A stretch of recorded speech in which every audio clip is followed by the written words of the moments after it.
नमस्कार मित्रांनो, आजच्या नवीन व्हिडिओमध्ये आपले स्वागत। मित्रांनो, आज आपण चिरा बांधकाम करत असताना RCC लिंटलऐवजी आपण जे आज सांगणार आहोत आर्च करा। आणि या ठिकाणी तुम्ही जे पाहताय हा लिंटल टाकलेला आहे, लोड बेरिंग स्ट्रक्चर। मात्र हे लिंटल न टाकता आपण आता जे इमेज पाहताय तशा प्रकारचं आर्च करू शकताय की तुम्हाला कुठल्याही प्रकारचं RCC लिंटल टाकण्याची काही गरज नाही। आणि स्लॅब जरी कन्स्ट्रक्शन करत असला तरी स्लॅबच्या खाली कोणत्याही प्रकारचा बीम घ्यायची काही गरज नाही। हा लाईव्ह डेमो तुम्ही पाहत आहात की अशा पद्धतीनं सर्क्युलर आर्च असेल, हाफ सर्कल आर्च असेल, तर लोड बेरिंग फुल चिऱ्यामध्ये जर तुम्हाला कन्स्ट्रक्शन करायचं असेल तर अशा प्रकारचं आर्चचं काम करून घ्या। तुम्हाला कोणत्याही प्रकारचं स्टील आणावे लागणार नाही। स्टील किंवा RCC कॉन्ट्रॅक्टरचा खर्च कमी होऊ शकतो आणि सुंदर फुल तुम्हाला चिऱ्याचा लूक चौतऱ्यापासून स्लॅबपर्यंत किंवा छप्परपर्यंत आपण दाखवता येतं। तर हा आर्च करा। आर्चचा जो रेट असतो मित्रांनो हा थोडासा कंपॅरेटिव्हली ग्रू पॉइंटिंगपेक्षा थोडासा महाग असतो।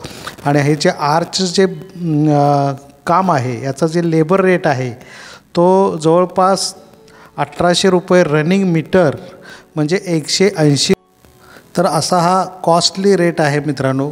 आणि मात्र तुम्ही अशा प्रकारचं आर्चचं काम करून घेऊ शकताय आणि उत्कृष्ट असं चिऱ्यामधचा लूक त्या आर्चमुळं एखाद्या बिल्डिंगला आकर्षकपणा येतोय।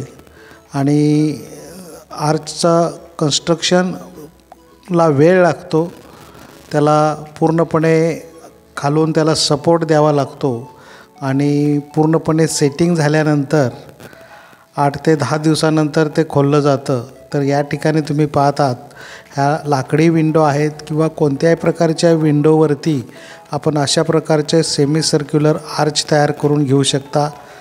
आणि आपल्या जे आवडीचं जे काही इलेव्हेशन असेल किंवा 3D व्ह्यू असेल तो आकर्षक आणखीन बनू शकतो। तर मित्रांनो, अशा प्रकारचं तुम्ही आर्चचं काम करून घ्या।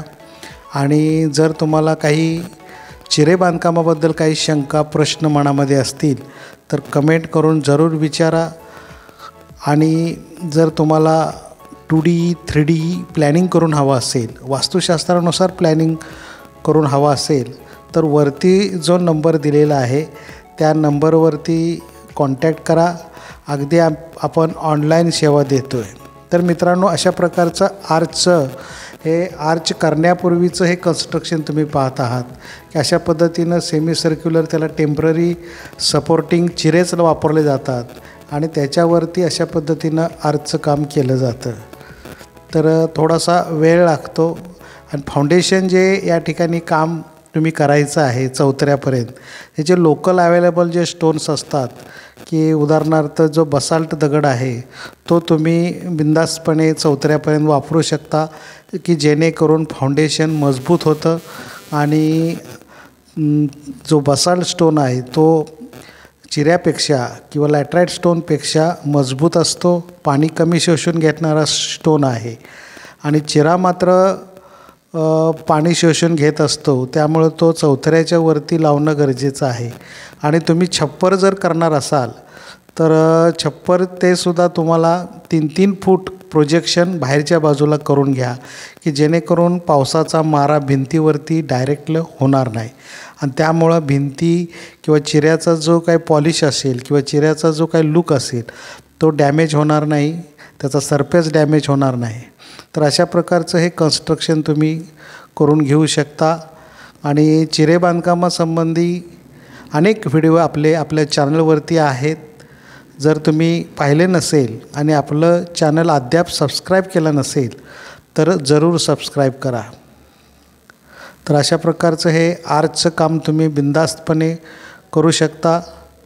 मात्र याला स्किल लेबरची गरज असते। हे लेबर ठराविकच असतात।